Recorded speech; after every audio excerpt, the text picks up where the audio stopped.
रहमान रहीम। मैं रहील कामरान चीमा अपने हल्के दे दोस्तां भाइयां मावां भैणां दे नाल मुखातब हां कि अज दा दिन जिवें कि हर पिंड दे विच वेखिया गया है, हर मुजाफत दे पिंड दे विच वेखिया गया कि किवें गुंडागर्दी करके पुलिस के जरिए रियासती टूल को इस्तेमाल करदे होया धांधली दी अज तक बदतरीन मिसाल जिहड़ी कायम की गई। इनू मैं कंडेम करना वा। और दूसरा इलैक्शन कमीशन जिहड़ा है वो साडा रिजल्ट ही फेक चला रहा है।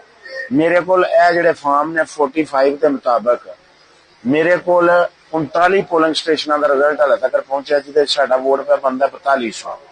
और एक तो साडे मतलब खबर ही गलत चला रहे ने।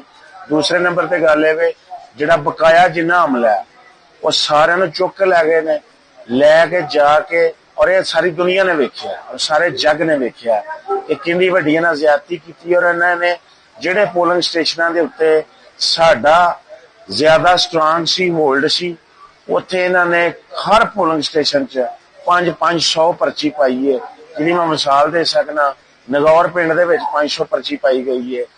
इस तरह ही जिहड़ी है रलियोके दे विच जिहड़ी पर्ची 500 पाई गई है।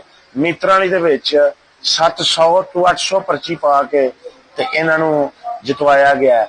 और इस तरह जिहड़े जिवें शवायत आ रहे हैं निक्का कला, उस तो बाद मलखा वाला, उस तो बाद जिथे मैं खुद जाके अपना वर्कर जिहड़ा है और पोलिंग एजेंट बाजियाब कराया।